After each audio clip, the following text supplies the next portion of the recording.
गावाला पुराचा वेढा आणि गर्भवतीला लागल्या प्रसूतीच्या कळा। अशा वेळी काय करावे काय नाही, परिवारांची चिंता वाढली आणि गावातील कार्यकर्त्यांनी आपापल्या वरिष्ठांना फोनाफोनी करणे सुरू केले। प्रशासनाला कळताच तेही कामाला लागले। अखेर 7 तासानंतर प्रशासनाला यश आले आणि ती गर्भवती महिला दवाखान्यामध्ये प्रसूतीसाठी दाखल झाली।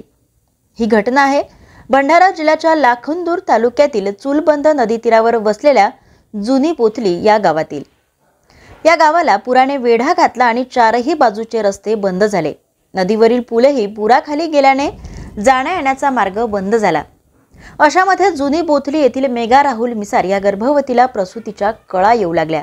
आता तिला 6 किलोमीटर दूर असलेल्या सरकारी दवाखान्यामध्ये भरती कसे करायचे या विवंचनेमध्ये परिवारही पडला। काही लोकांनी सकाळीच तहसीलदार वैभव पवार यांना सूचना देऊन एका बोटीची व्यवस्था करून देण्याची विनंती केली। त्यानुसार तहसीलदार पवार यांनी तत्परता दाखवून तहसील कार्यालयातील बोट नेली, मात्र ती अचानक खराब झाल्याने पुन्हा पेच प्रसंग निर्माण झाला। तहसीलदार पवार यांनी तत्काळ भंडारा येथे जिल्हा प्रशासनाशी संपर्क साधून बोट मागितली। तब्बल 7 तासानंतर भंडारा येथून बोट आली आणि मग त्या गर्भवतीला गावामधून आणण्याची धावपळ सुरू झाली। तत्काळ SDRFच्या पथकाने धर्मापुरी करून बोटीने नदीतून मार्ग काढीत जुनी बोथली या गावामध्ये गेले। तेथून त्या गर्भवती महिलेला सोबत घेऊन आले आणि तत्काळ तिला बारवा येथील प्राथमिक आरोग्य केंद्रात प्रसूतीसाठी दाखल करण्यात आले।